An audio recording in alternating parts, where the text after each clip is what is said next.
जाती, मंजरी झुक जाती, या तुलसी के कुंडे में जो मिट्टी है उसमें फफूंद पड़ जाती।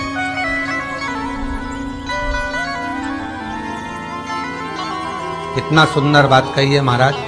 तुलसी के क्यारे में, पद्म पुराण, तुलसी के क्यारे में जो हम जल डालते हैं, वो जल हमने जब डाला और वो जल अगर नीचे गिर रहा है, उसका भी दोष वर्णन है महाराज, उसका भी दोष हमारे शास्त्रों में वर्णित किया गया। तुलसी के क्यारे में अगर जल डाल रहे हैं और वो जल जमीन पर बह रहा है, गिर रहा है, उसका भी दोष है। तुलसी के क्यारे में उतना ही जल दिया जाए जितनी मट्टी सोख ले। 2-4 8 बूंद पानी गिरे चल जाएगा। तुलसी के क्यारे में छिद्र रहता है, बूंद बूंद पानी टपक जाए वो चल जाएगा। पर तुमने तुलसी के क्यारे में जो जल भरा, लोटा भर भर के डाल दिया, और ऊपर से जो जल कुंडा भरा कर उलीच में से, अर्थात भराने के बाद जो नीचे गिर रहा है, वो दोषपूर्ण है महाराज, उसकी दोष है।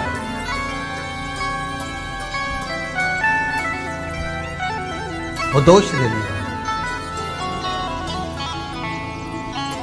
तो लक्ष्मी से माता पार्वती जी कह रही हैं कि दूसरा क्रम है घर में वैभव, लक्ष्मी, संपदा, प्रतिष्ठा, यश, आरोग्य को पाने के लिए तुलसी के क्यारे की आराधना, तुलसी के कुंड को नमन करना।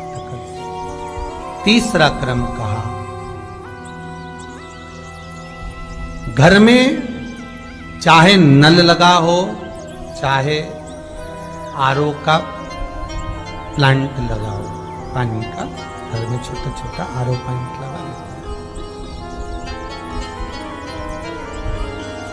फिर भी घर के अंदर रसोई घर में एक छोटा सा मटका, मटका नहीं तो हंडा, हंडा नहीं तो बाल्टी, बाल्टी नहीं तो कलसा, पानी का भरा हुआ जो नारी रखती है, दूसरे दिन उस पानी को बाहर ढोल कर फिर वापस धोकर भर लेती है। मटका रोज धुलता है, हंडा रोज धुलता है, प्रतिदिन का जितना जल उस पात्र में रहता है, भरता है, ऐसे ही घर में संपदा भर। 3 क्रम। चौथा, नारी के मस्तक पर जो चीर होता है, ये पूर्वज, इसी चीर से कथा प्रारंभ हुई थी और वहीं पर लक्ष्मी पार्वती के संवाद पर चल रही है महाराज। मस्तक पर जो चीर होता है, मस्तक पर जो वस्त्र होता है, वो वस्त्र पूर्वजों का, पितरों का, कुल देवी देवताओं का आशीर्वाद।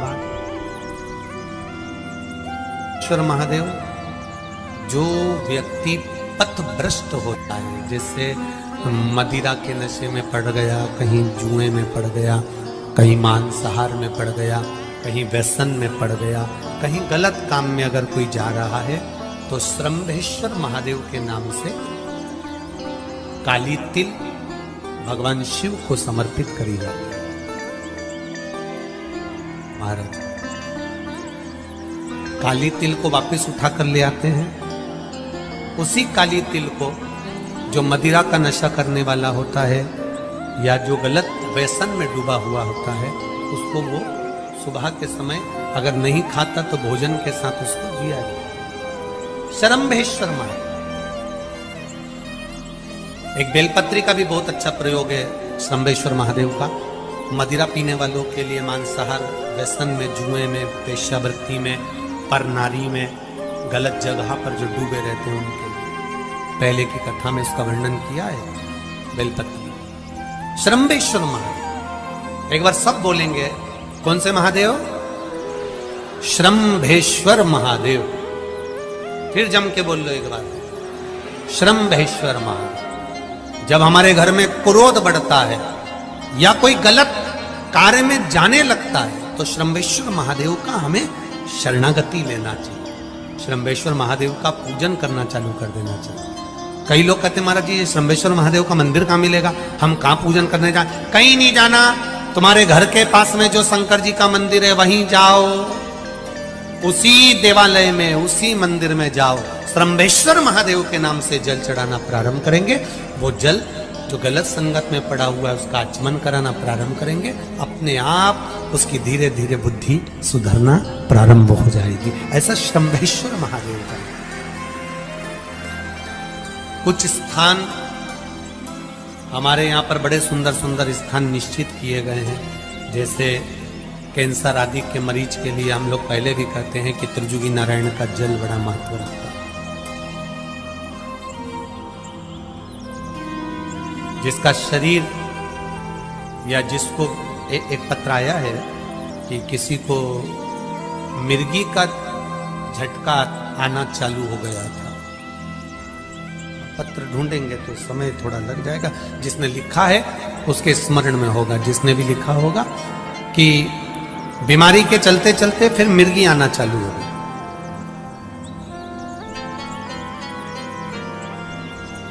जिसने भी लिखा है वो दोनों हाथ एक बार हिला देना, जिसके लिए भी लिखा होगा वो इतना ध्यान नहीं आ रहा। तो उनको मिर्गी का झटका आना प्रारंभ हुआ। अब मिर्गी का झटका आना प्रारंभ हुआ, कई महीने निकल गए, मिर्गी के झटके बंद नहीं हुए। तब उन्होंने पत्र में लिखा है कि श्रम्भेश्वर महादेव का आपने जो वर्णन करा था 31 बेलपत्र वाला, गुरुजी हमने वो 31 बेलपत्र वाला प्रयोग करना प्रारंभ करा और उन्होंने पत्र में लिखा है कि मिर्गी के झटके भी बाबा की कृपा से ठीक हो गए हैं, अब कोई झटके उनको आ नहीं। श्रम्भेश्वर महादेव का जो वर्णन है, श्रम्भेश्वर महादेव का जो गुणगान है, ये कोई साधारण नहीं है। शिव महापुराण में भागवत के प्रहलाद चरित्र को लाकर रखा गया है केवल श्रम्भेश्वर महादेव के प्रागट्य के लिए। ऐसा श्रम्भेश्वर महादेव का गुण। एक बार फिर आप लोग भूल ना जाओ, उसके लिए एक बार फिर से बोल लो, कौन से महादेव? श्रम्भेश्वर महादेव। ये श्रम्भेश्वर महादेव जैसे कुंदकेश्वर महादेव। कुंदकेश्वर महादेव का क्या काम है? माता पार्वती ने बिदल उत्पल को मारने के लिए जो कुंदुक फेंका था, वो कुंदुक भगवान शंकर के पांव में जाकर गिरा था, तो शिव जी का नाम कुंदकेश्वर हो गया था। जब हमारे यहाँ कोई दवाई नहीं लगती शरीर में, कोई कैंसर जैसा रोग हो गया, किडनी लीवर का रोग हो गया, या बीपी शुगर का रोग हो गया, शुगर लेवल में नहीं आ रही है, तो आप शंकर जी पे से जो बेलपत्र ला रहे हो कुंदकेश्वर महादेव के नाम से लाओ। दवाई खाओ, डॉक्टर को दिखाओ, सारी जांचें कराओ, डॉक्टर के अनुसार चलो, डॉक्टर जैसा बताए वैसा करो, पर उस दवाई को भी शिव जी से कहकर कि बाबा कुंदकेश्वर महादेव का नाम लेकर उस दवाई को भी हम कुंदकेश्वर महादेव का प्रसाद समझकर पाना प्रारंभ करो, धीरे धीरे आराम लगना प्रारंभ होगा। कुंदकेश्वर महादेव रोग मुक्ति के लिए होते हैं और श्रम्भेश्वर महादेव, बोलो बोलो जरा जन के, व्यसन की समाप्ति के लिए होते हैं। शंकर, दुर्गा जी, सूर्य नारायण भगवान, भगवान नारायण और गणेश जी, बस ये पंचायत। और परिवार में कौन कौन होते हैं? पार्वती, कार्तिकेय, गणेश, शिव, नंदी, ये परिवार। शिव पंचायत में केवल 5। और शायद इसीलिए शिव महापुराण की कथा में जो पंचायत का महत्व कहा गया, उस पंचायत में सूर्य की भागीदारी जो कही गई है कि एक बीता, आपके यहाँ अगर कहीं पर आपने शिवलिंग का दर्शन करा हो, में कहीं चट्टे पड़ गए, कहीं शरीर में दाने पड़ गए, पूरा चेहरा बेकार हो गया, पूरा शरीर बेकार हो गया, तो क्यों कहते हैं कि एक बीता जब पानी बह जाए, उस बहे पानी को हाथ का लेपन कर कर शरीर पर लगा लिया जाता है, शरीर ठीक होने लगता है। सूर्य का भाग वहां से चालू हो गया।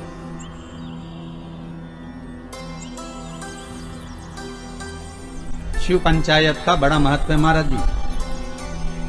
अगर आप लोगों ने लिंग पुराण पढ़ी होगी या शिव महापुराण पढ़ी होगी तो उसका बड़ा महत्व है महाराज। कहते हैं में मक्खन का लेपन कर दो। काय का लेपन करना है?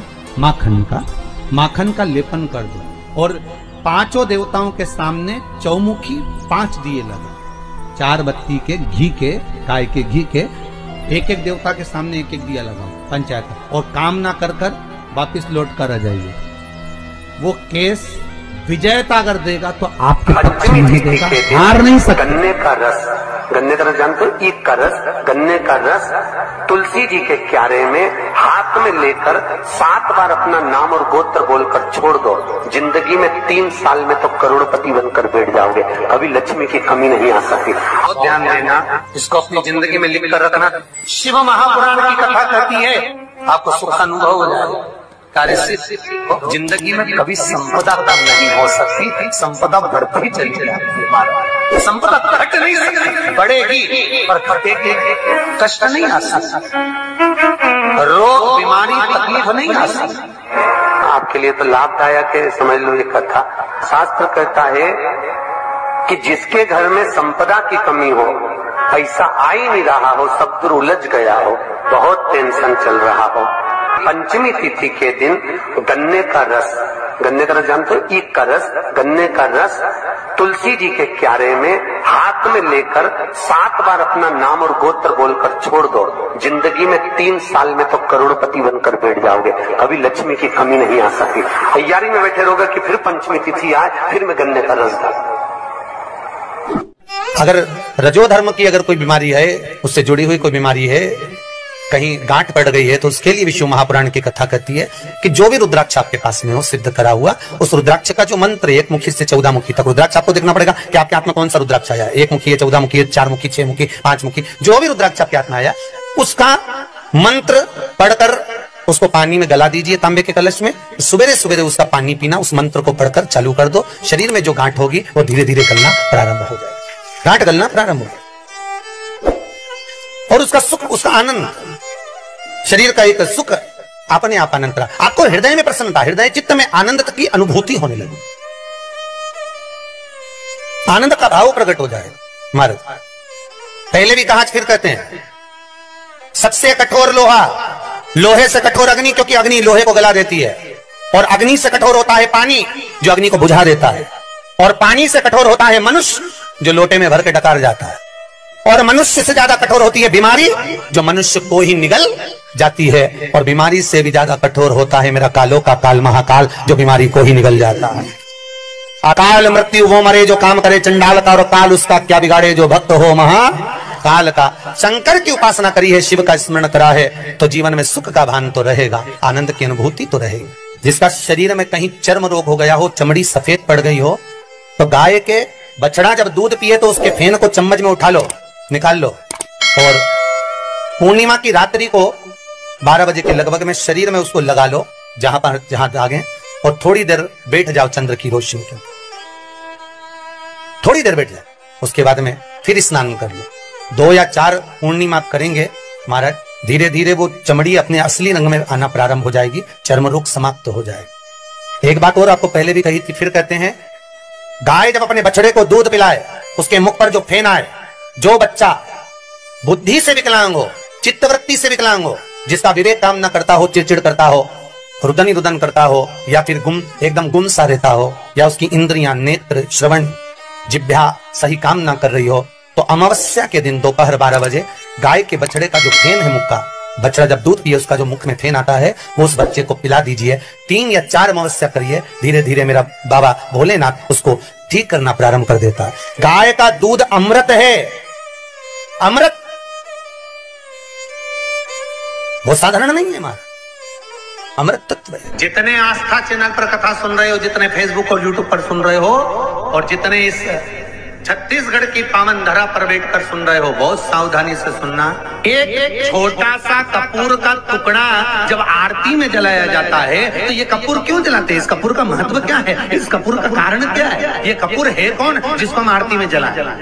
क्या जरूरत इस कपूर को आरती में जलाने की? क्या जरूरत इसको यज्ञशाला में जलाने की? क्या जरूरत है इस कपूर को पूजन में जलाने की? स्वयं गुरु बाबा कहते हैं, यदि कोई आरती में, पूजन में, घर में एक कपूर का टुकड़ा आरती के बाद में जब समर्पित करेगा, तो उसको अश्वमेध यज्ञ का पुण्य प्राप्त हो जाएगा। अश्वमेध यज्ञ के पुण्य को पाने के लिए कपूर का टुकड़ा आज भी आरती में जलाया जाए। एक कपूर का टुकड़ा सुख का, इसीलिए हमारे यहाँ शास्त्र कहता है महाराज, जब आपको घर में अगर ऐसा लगने लगे कि 15 दिन से बहुत बेचैनी है, बहुत दुख तकलीफ लग रही है, कोई ना कोई बीमार पड़ रहा है, कुछ ना कुछ तकलीफें लग रही है, तो एक पीपल का पत्ता ले लो, उसके ऊपर एक कपूर का टुकड़ा ले लो, सारे घर में घुमाकर उसको दरवाजे के बीच मध्य में जलाकर रख दीजिए। थोड़ी सी देर 20 से 25 मिनट के अंदर मकान में एनर्जी वापस आ जाएगी, उस भवन में एनर्जी वापस प्राप्त हो जाएगी।